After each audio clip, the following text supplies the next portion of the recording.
Hi, this is Kumon, doing a review of Zenki FX for the PCFX. The entire name of the game is called Kishin Doji Zenki FX Vajira Faito. In other words, Prince of God Zenki FX Vajira Fight. This game was released on December 22nd, 1995. That's according to Wikipedia, but if that's wrong, who knows. And the game starts out with an anime intro, and just a little trivia note, the anime intro from the game is exactly the same as the anime intro from the anime. So why don't you check this out?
Okay, after the anime intro, we look around the title screen, go into options, see the level difficulty, sound test, and controls, and then we exit, and we finally go to start game.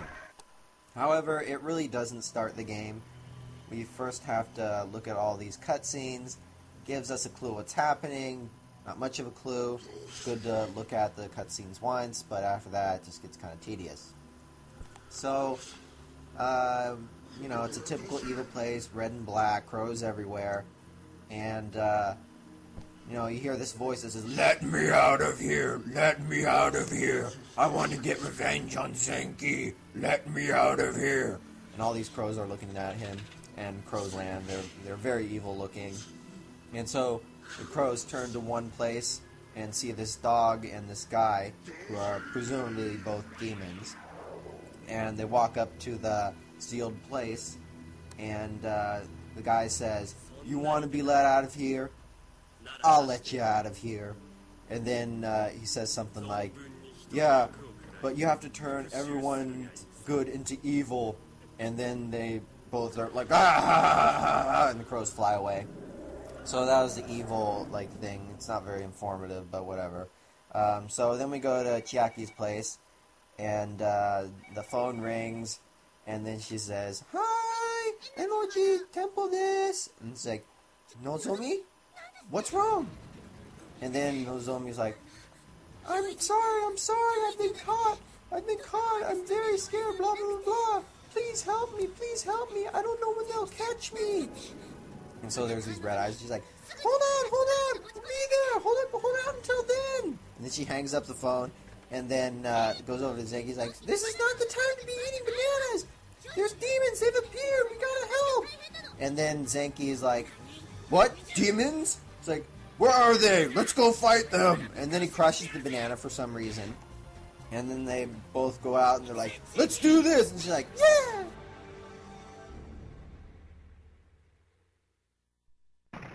So now we get the character select screen.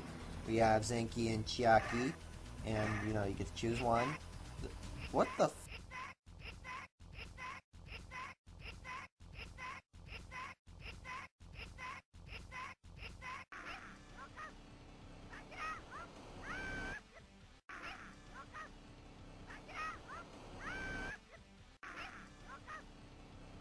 And here we arrive at the first problem, the sound. Most of the time it's really good, but at the character select screen, and when you summon Zenki, it sounds like a freaking NES game. I mean, couldn't they have made the sound any better than that? I mean, all the other sounds in the game sound great. So, what the fuck? Okay, now after that, you get more cutscenes, which he talks a whole lot. I'm not going to make any more voices because my throat really hurts now. So basically you finally get your first taste at fighting. The first thing you notice is the crippled controls. They are like shit. I mean, they're bad. I mean, say like you're fighting a guy and then he jumps on the other side of you to the left, like right now. It's hard to move when you're in mid-punch because it won't allow you to. It'll just stand still. Sometimes I have to press twice to make it move. Even if you try to do that, it sometimes doesn't work then. So it's just really freaking annoying.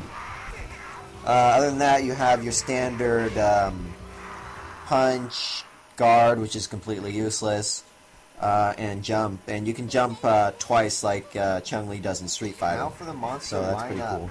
First off, you have mud things that turn into puddles. Secondly, you have flies that go around and try to kill you with their stingers. Thirdly, you have mutant monsters who try and kill you with their mutant powers things.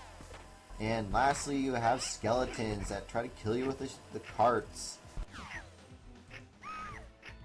Okay, now we move on to the bosses. First, we have a mutant thing that mutated. Second, we have a hawk woman that summons a hawk to her aid. Third, we have a child that turns into the Grim Reaper. Very interesting. And lastly, we have a snake that talks, which is odd, but, you know, it's kind of cool. Now, gameplay-wise, I'd say it's a good game, good beat-em-up, but it doesn't really have much replay value because once you go through it, you know the whole story and what happens, and it gets really annoying after a while because while you can go through and, you know, skip the cutscenes, you can't skip the cutscenes with the dialogue. You have to listen to them. So that's freaking annoying. I wish you could skip through that. Once you play, you know, you might not want to play it for a while. And to the people that want to buy this game is pretty expensive. You're looking at $100 to $300. Don't buy it on eBay because that's a complete ripoff due to those bastards trying to up the price of the game. Try and find it in Japan and get some sort of middleman service or forwarding service to get it for you. I got mine for $110, much cheaper. You know, it's still expensive, but, you know, luckily it's not as expensive as Neo Geo, which, you know, destroyed my wallet.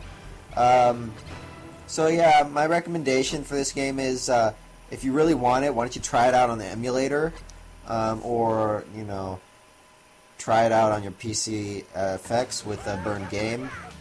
But a little warning is the laser might not like burned games, so you might be shortening the life of your PCFX. So yeah, if you like this type of game, go for it. Test it first. If you like it, get it. But if you pay too much for it, don't be sad when you only find this has about an hour of replay value. So yeah, so have fun. My name's CoolMod. You can check me out on this YouTube thing, or, you know, check me out on PC Engine forums. I've only shown a few of the enemies and bosses in the game. These are just the ones that I think are the more interesting ones. But yeah, there are tons more, so keep that in mind.